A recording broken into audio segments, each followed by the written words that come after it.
we cannot confirm now whether they were forces of where, who they are. It's only until you do proper security analysis and investigations that you get to know, is it forces, is it civilians, and so forth.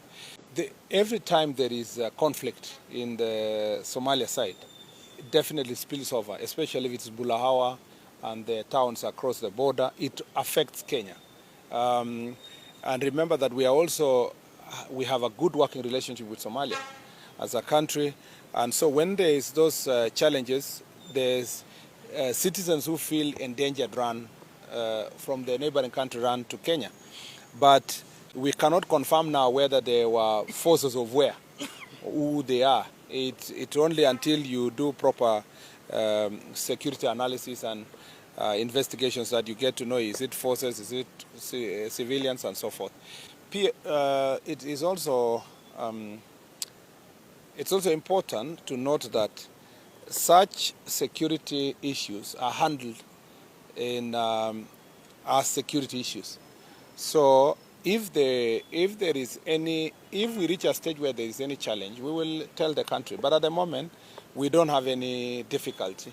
The complaints that have come from citizens have been looked at. The question of occupation of school, there is no school currently being occupied, as a matter of fact.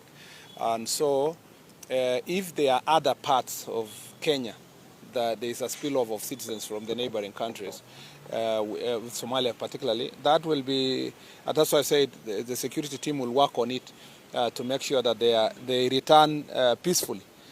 What our main problem in our border that we deal with as Kenya is the criminals, is the people who want to attack our country, kill people, steal property, burn, and so forth. That is really what bothers us most.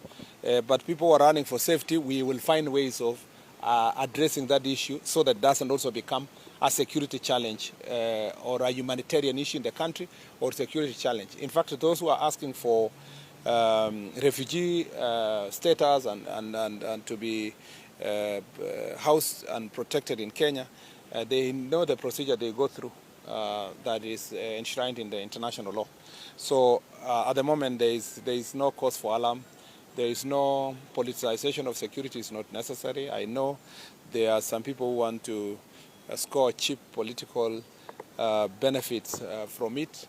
It is not in the interest of this government or this administration to do politics or to do a political ping pong with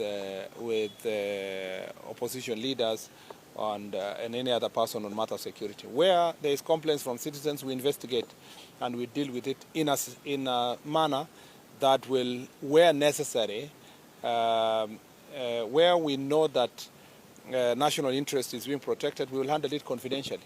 Where information needs to be shared with the public, we'll share with the public. But our interest is to safeguard Kenya. We don't want to lose any life and we don't want to lose any property. That is our job.